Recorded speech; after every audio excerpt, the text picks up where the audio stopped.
Let me take this time to welcome you to Nation on Record podcast. My name is Donald Mutlomi. This is a podcast where we talk about issues regarding people's lives and issues of development at national and regional as well as international level. Today, I'm with a special guest, the former president of the Republic of Botswana, His Excellency Lieutenant General Dr. Seretse Khama Ian Khama. Let me take this time to welcome you, sir. Thank you very much. All right. I want us to talk about something that you always talk about, when it comes to criticizing leaders, world leaders who go against the Constitution and people's rights. You are known for that. So you commented on the events that are unfolding in Zimbabwe, whereby we see the current president and his administration, amending the Constitution so that he stays in power, 2 more years. Let's talk about that. On this continent, there are those leaders who would adapt bad practices out of purely self-interest, that one would hope that it would maybe go through a phase and then it would be over. There would be criticism, and those who are coming in would later on realize that, no, this actually is not what we should be doing, and not perpetuate this kind of selfishness going forward. But it seems that we are just stuck in this rut whereby leaders still continue, and this is the latest example, to try to prolong their stay in power. Yet they are not people who have brought any significant difference to the lives of their people. It is all about themselves. And those who have done it, you can see in many instances, apart from changing the constitutions, they will go to the extent of rigging elections.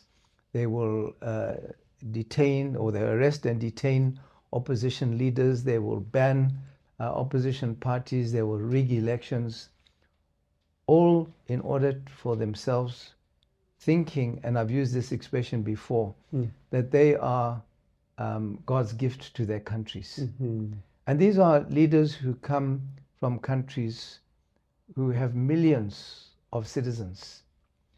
And why should one person think that they are in any way special? Because they haven't proven that they are unique amongst previous leaders, that they have done a tremendous amount to reform and bring about significant change in the lives of their people. And they just continue. And I think there must have been we must be about up to 18 countries in Africa where these kind of constitutional changes have been made. Okay.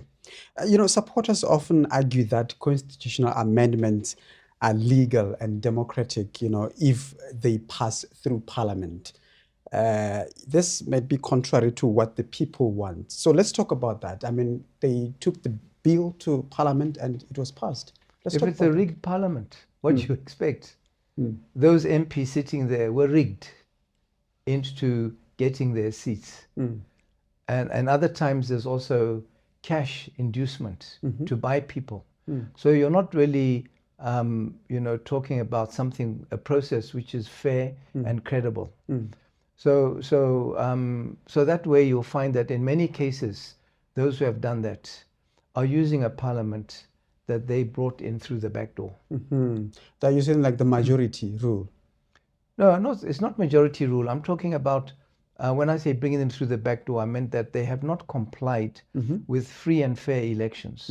They have not shown true democratic credentials in the way those MPs came into their parliament. So when you're in that situation that you want to entrench your position in a country, you'll go to any extent in order to do that. So like I've already mentioned, it's a typical example is the rigging of elections and the harassment and intimidation of opposition. Okay. Yeah. In Zimbabwe, because now we are talking about Zimbabwe as a case study, You know, the political landscape has never been easy that side. So what can be done? I mean, there's SADC and there's AU, but clearly they always release statement. What can be done, you know, to stop all this? You know, one shouldn't generalize, but I don't think you're going to find any resolution through SADC. Why? Because SADC also has other leaders who are in the same mold. I'm not saying all of them. Let me make that very clear. But there are a few other SADC leaders who are in the same mold, who have also, you know, done things. The recent example is Tanzania. And you know, Tanzania even went to the extent of killing their own people in order to stay in power. And when people resort to that, really, you know that it's an extreme. And people who do that really are sick, very sick, in that they would put themselves so much in front of everything else that they are prepared to take human lives in order to stay in power. So when you then think that someone is going to stand up and call them out from within the same region, and you talked about the continental body, there are others on the continent. Museveni in Uganda as an example.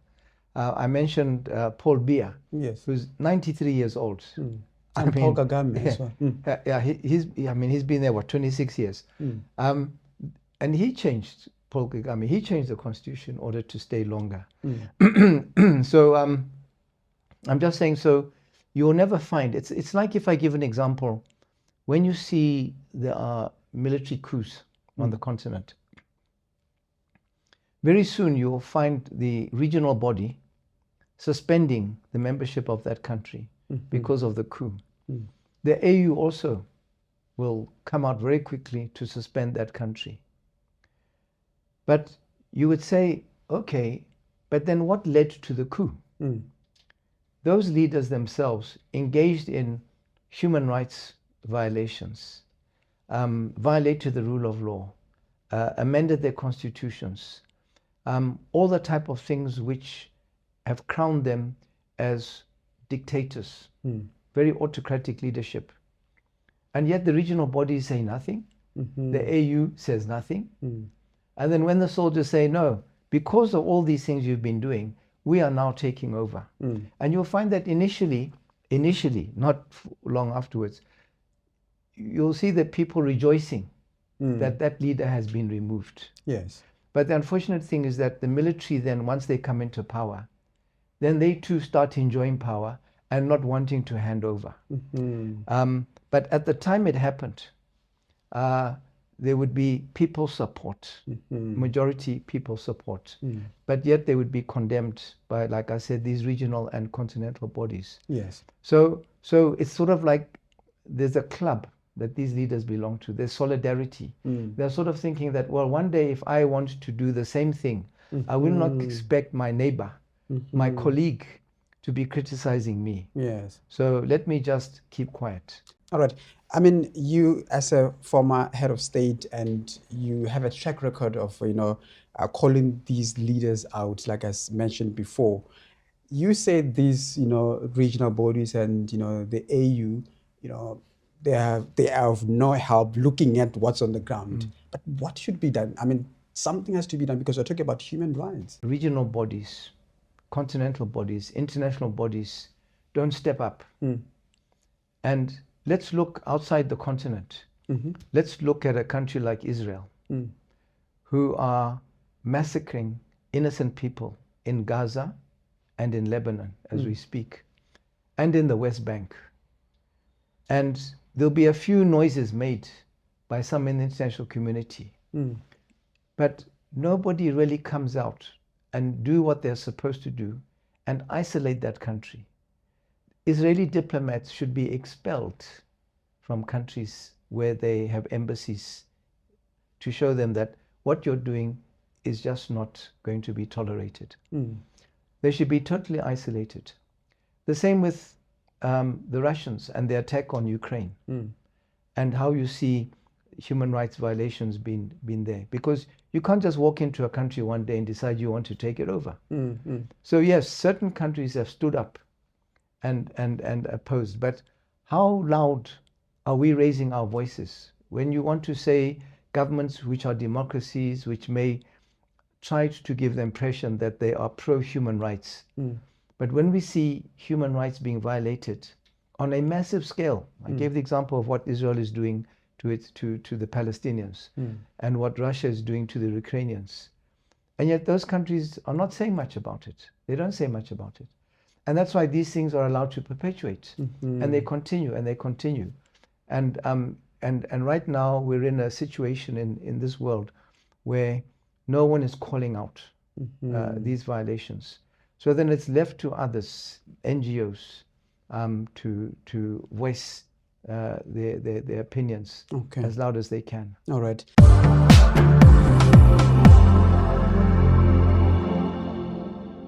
You mentioned something about power, that even after, you know, the army takes over with the hope that they're going to make things better, but, you know, you like to use this word. I remember I once interviewed you about these, you know, dictators, and you said, you know, some people, they are drunk in power. Let's talk about that. As a former head of state, what happens when you become president? Why do people change and forget about what they said they will do? You know, I think when, as human beings, we all have weaknesses, and you can be easily tempted. You can be easily derailed. And that's when it then depends on the strength of your character as to whether you will resist those kind of temptations and say, no, this is the path I've set for myself. And that's why when I came in, and I'm not trying to say that I'm a good example, but I'm just saying that what I did right from the beginning was I put in place the 4 and then later the 5 Ds. And that to me was going to be my guide to make sure that every day when I woke up to say, am I still on this path of the 5 Ds? And all those 5 Ds were people-centered. So you'll find people at their inaugurations, when they become president or leader of anything, you know, promising the earth that we're going to do this, we're going to do that, and then they lose direction. Yes, it's a challenge. I mean, we live in a global village, and there are a lot of geopolitical issues which can influence change, where you said, I intended to do this, but then I had to change. Like when I came in, it was before the world economic downturn.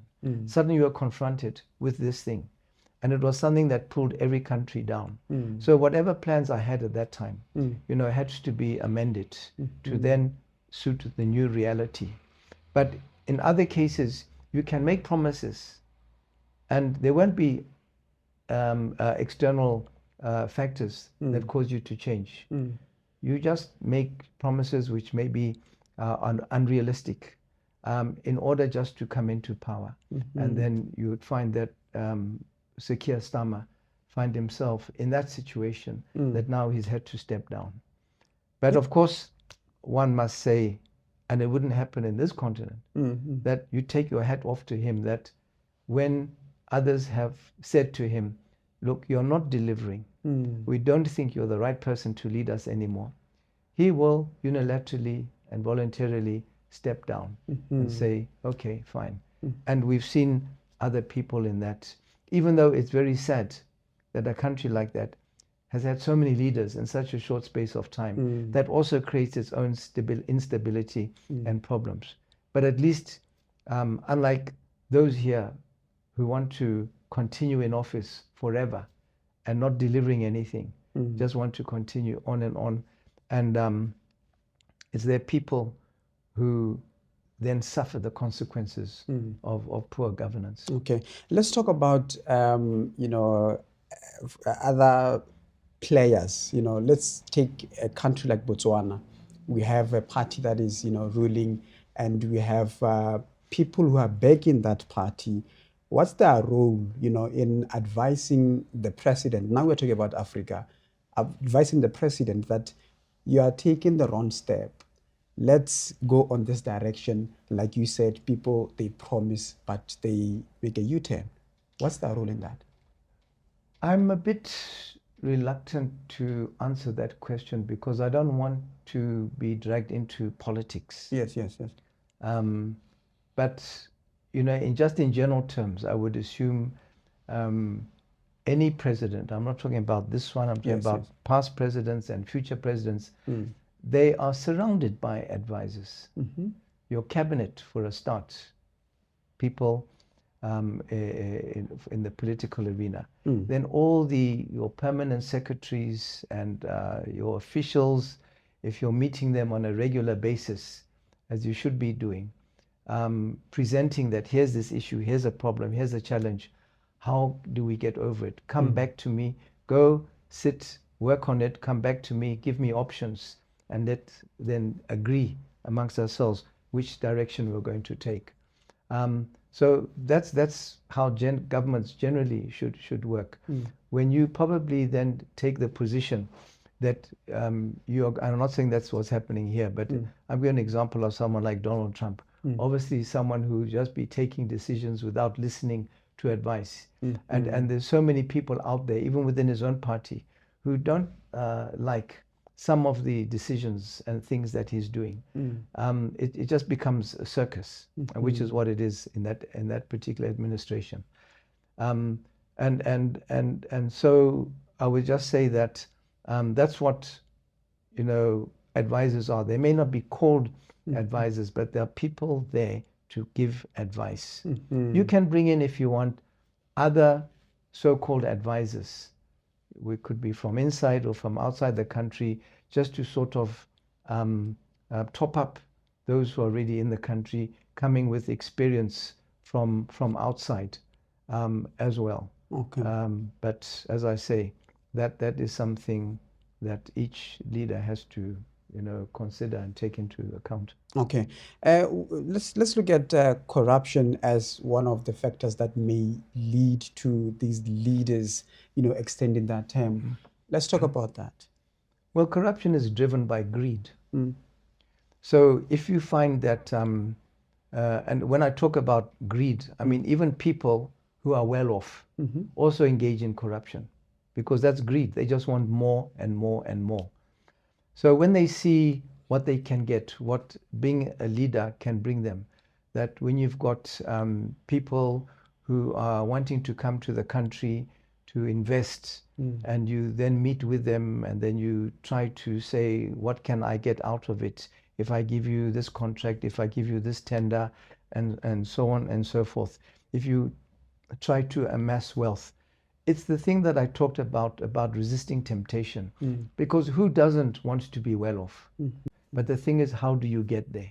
And do you get there by doing things which are unlawful and illegal and engage in corruption just for your own benefit? And corruption is another form of self-interest. When I talked about power, being people wanting to stay in power out of self-interest, greed is also something that drives self-interest. You know, there's something quite interesting. When you look at America, the leaders or people who become presidents there, they come in, you know, coming from a background that, you know, you'd say they are not hungry. Well, you'd say, yeah, greediness and all that. So looking at you, you joined politics, you are from a background, you know, that you would say, you know, it's well off. I would say that. Allow me to use that word. So now, what's the difference between presidents people who become presidents from a well-off background and those that become president from, you know, nothing? Does that drive them to be corrupt or to want to stay in power? I think it applies to both. It's the issue I talked about of character. Because like currently now, you talked about America. And the incumbent, yes, someone who's very well off. We've heard that, we know about that. And yet, things that he does using his office to further benefit himself and his family, that's what he does. It's greed, pure and simple greed. And as you know, someone like that who's a narcissist, who just is driven by himself and his own self-importance. That's what they do. Then yes, you'll probably have other people who don't have any kind of background in terms of riches, who when they get into office will then be tempted to try and get more. But then at the same time, you will hear of others who come from that kind of background, or poor background, who will say, from my experience, I know what it is like to be poor. And therefore, I will use this office to help poor people as much as possible and not myself. Because I know whilst I'm in this office, I'm looked after by the state. I don't need anything more. And when I leave office, I will continue to be looked after by the state in most cases. So like I say, those who just find that they succumb to greed, it doesn't matter. They will, if that's in your character, that's how you're going to be. Okay.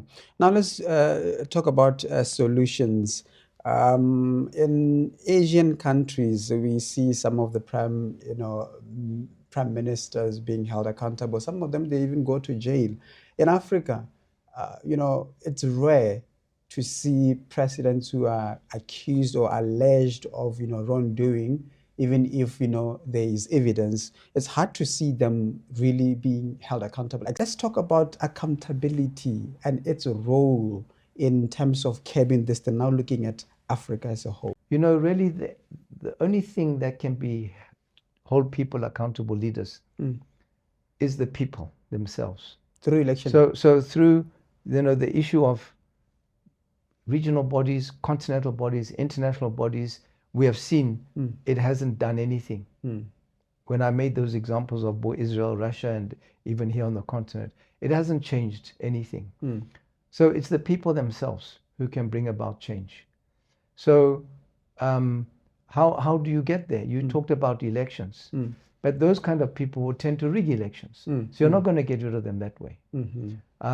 So it really needs people to think out of the box of how they can protest to make sure that, and when they protest, I'm not talking about violent protests. I'm not talking about that kind of uprisings. I'm not talking about anything that will see or give those people in power a reason to beat them up on the streets and lock them up. But at the end of the day, it comes to a point that you cannot resist as a leader people power. And that's what's needed, is people to stand up and say, right, we're in this, we're on our own. It's only us who can bring about change. So let's go ahead and do it. Okay. Yeah. Now, last question, looking at Africa. I'll use an example. Currently, illegal immigrants are being, sent back to their country. Let's talk about African unity, its power, how when Africa unite, work together, trade together, ease these, immigration laws and the likes. How is that important in terms of making sure that Africa rise? Because we always say we have resources, in terms of minerals and this, but we are poor. It just comes down to leadership and governance. Those countries which are so rich, you take a country like DRC, which has got so many resources, but it has been involved in endless civil wars for so many years. And, there have been different leaders who've come in from time to time, but nothing has changed. Nothing has changed. All right. Okay, any last, word to African leaders and, just people? No, I don't think there's anything I can say to African leaders, because they wouldn't listen anyway, to what I said, to what I would have to say. But I would to the people, I would say to them, no, you need to take the future into your own hands. If you want to get out of the situation you find yourselves, you need to take the future into your own hands. But I'm not in any way suggesting unlawful activities or violent activities. That's not the way to do it. But they can certainly make their voices heard and the actions done in such a way that can bring about change. It may not happen overnight, but it can certainly come about. Your Excellency, Yeah. thank you for your Good. time. You're welcome. All right. Good. This is how we end our discussion. We were talking about leadership with regard to how the African continent is doing. Leaders must lead so that people can live better life and have a brighter future for the continent and the world. Until we meet again next time. Bye-bye.